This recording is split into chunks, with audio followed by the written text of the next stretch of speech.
Почему мы изучаем таухид? Потому что есть люди, которые возражают.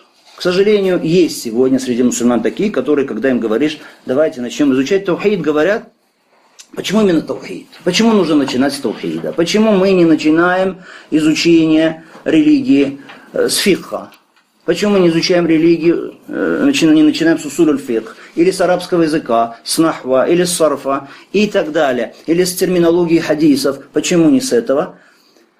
Много наук разных есть, имеющих отношение к шариатским наукам. Но почему отдали предпочтение именно таухиду? Почему с этого начинаем? Во-первых, здесь все важно. То, что я сейчас говорю, нет ничего такого, что можно сказать, я это не запомню, ничего. Нет, я это спрошу, иншаллаху тааля. Может быть, сегодня в конце занятия тоже спрошу. Поэтому желательно запоминать сразу, иншаллах. Почему мы начинаем с таухида? Во-первых, потому что Аллах субхану ва тааля сказал: «Ма халактул джинна вал инса илля лиябудун». Я создал людей, джиннов и людей, только для того, чтобы они мне поклонялись. То есть, цель нашего создания и прихода на эту землю, в это мироздание, это таухид. Это поклонение нашему Создателю и наделителю и кормильцу. Итак, первая причина, почему мы начали с таухида. Потому что мы созданы для этого. Это самое главное. Второе, почему? Потому что таухид, то есть поклонение рабов только Аллаху субхану ва тааля, это право Аллаха над рабами. У Аллаха есть право. У Аллаха его главное право, это что мы поклонялись Ему. Третье. В рай никто не может войти, если у него не будет таухида. То есть, кроме единобожников, кроме мувахидов, в рай войти никто не может. Только мувахиды. Это непременное условие.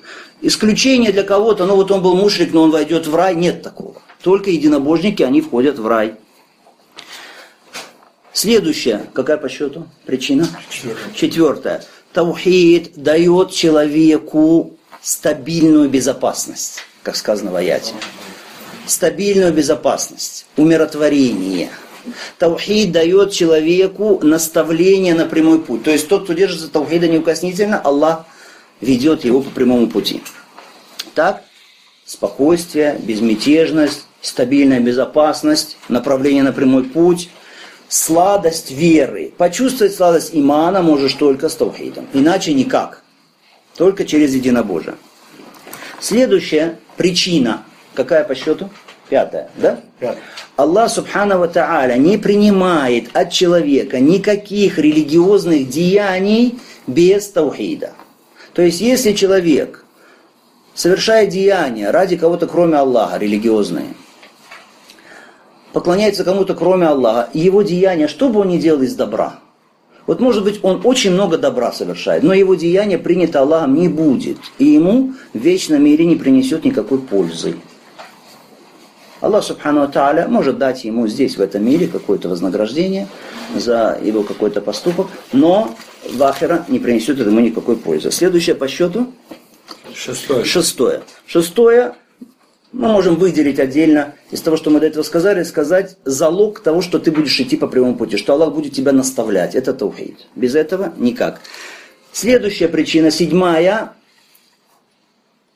Таухид это то, благодаря чему ты получишь шафаа, то есть ходатайство пророка, саллаллаху алейхи вассалям, в судный день. Пророк, саллаллаху алейхи вассалям, Аллах позволит ему ходатайствовать, то есть просить, заступаться за людей, чтобы они избежали наказания и другие виды шафаа, это мы, иншаллаху тааля, будем изучать. Так вот, если ты хочешь шафаа пророка, алейхиссалату вассалям, то обязательно ты должен быть из людей таухида, иначе нет.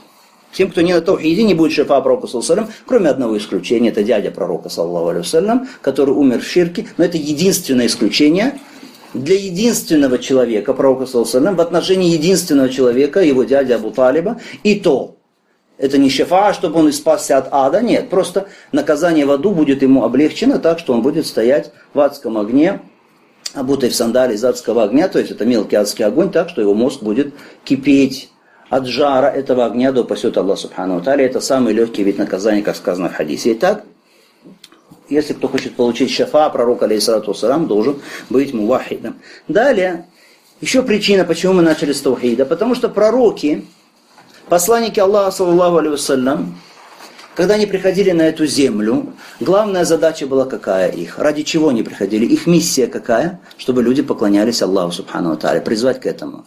И их последователи также. И начинали с чего пророки свой призыв? Касались ли они сразу вопросов, что это харам, это халяль? Нет, первое с чего? Это самое главное. Начинали с вопроса таухида. Пророк алейхиссалату вассалям, когда послал Муаза бн Джабаля в Йемен, сказал ему, что первое, к чему ты их призовешь, а ты придешь к людям Писания, первое, к чему ты их призовешь, это таухид Аллаха, чтобы поклонялись только Аллаху Субхану ва Тааля. И, наконец, какая по счету причина? У меня 9-я должна быть по счету. 9-я причина. Таухид важнее для нас, чем еда и чем питье. Хорошо? Чем еда, чем пища, чем вода, для нас важнее таухид. Поэтому мы начинаем с изучения таухида. Если кто-то возразит и скажет, почему таухид, почему опять таухид, мы скажем, вот по этим и по другим причинам. Если кто-то, иншаллаху та'аля, вспомнит еще другие причины, это будет прекрасно. Далее. Человеку, который задает нам такой вопрос. А часто можно слушать подобные речи от людей, приверженцев разных течений, подверженных влияниям разных течений, когда они начинают критиковать Ахля Сунна валь Джамаа и говорить, почему таухид, почему так много о таухиде, почему вообще уделяется ему такое значение. Такому человеку нужно задать вопрос, если кто-то возразит нам, почему мы начали изучение с этого, мы зададим такому человеку вопрос простой. Аллах Субхану ва Тааля создал тебя, Аллах Субхану ва Тааля привел тебя в этот мир, и Аллах сообщил тебе, что Он не принимает никакое деяние без таухида, что в рай не войдешь без таухида. Правда? Что ответит этот человек? Любой мусульманин ответит правда. Ответит правда, истина, так оно и есть. Тогда мы спрашиваем его дальше. А ты знаешь это самый таухид, без которого человек не может войти в рай? Что скажет этот человек? Как вы думаете? Скажет да. Скажет, как правило. Говорят, конечно, знаю. Что тут знать? Знаю, потому что я единобожник, я муахид, я знаю. Тогда мы ему говорим, тогда разъясни нам. Разъясни нам, что такое таухид. Это таухид, который Аллах Субхану ва Тааля возложил на тебя как главную обязанность. Что это такое таухид? Если ты муахид.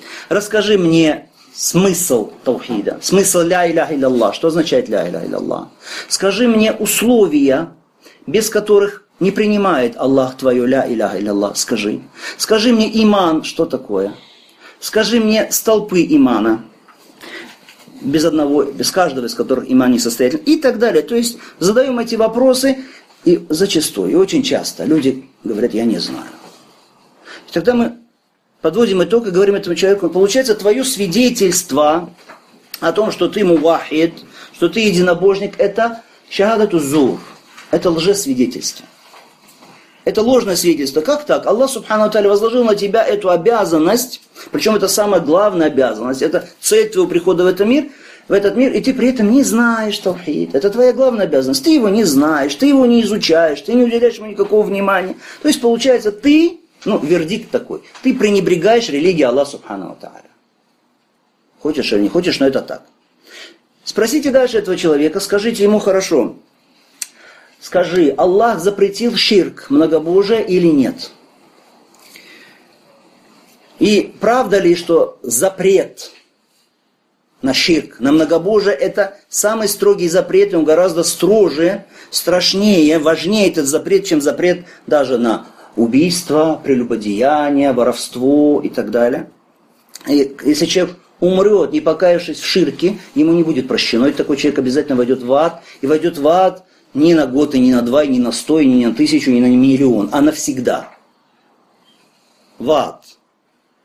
В адский огонь. Ты знаешь это так или нет? Что человек скажет? Скажет непременно, да, это так. То есть это все правильно, я согласен. И потом опять тот же вопрос, что и про таухид. Мы спросим его, а ты знаешь ширк, что такое? Ты знаешь, какие есть виды ширка, какие есть проявления ширка? Когда мы спросим, ты знаешь ширк, он скажет, конечно, знаю, я же не мушрик, конечно, я знаю. И вот тогда мы попросим его разъяснить. Дай разъяснение. Что такое ширк, виды ширка и так далее. Что человек, как правило, люди начинают теряться, или люди не знают ответ на этот вопрос, и мы тогда скажем ему, субханаллах, вещь, которая страшнее, чем великие грехи. вещь, за которую ты можешь вечно пасть в ад, а ты не знаешь, и ты не можешь разъяснить, ты не понимаешь этот вопрос, получается, что ты, опять вердикт такой же, ты пренебрегаешь религией Аллаха Субхану ва Тааля, ты легковесно относишься к религии Аллаха. Когда ты говоришь, я не мушрик, я не совершаю ширк, получается, это лжесвидетельство. Как ты можешь говорить, я не делаю ширк, если ты не знаешь ширк? Что это такое? Какие у него проявления у этого многобожия бывают? Получается, что самое важное для верующего, это мы все ведем диалог с тем человеком, который сказал нам, зачем таухид. Зачем это так важно, почему мы с этого начинаем? Получается, что самое важное для каждого из нас, для каждого верующего человека, это сначала изучить таухид. Затем применять его в действии. То есть действовать, деяния совершать в соответствии с таухидом. А третье, это учить людей. Учить потом людей таухиду, призывать. Начиная с самых близких людей, потому что это твоя самая главная обязанность.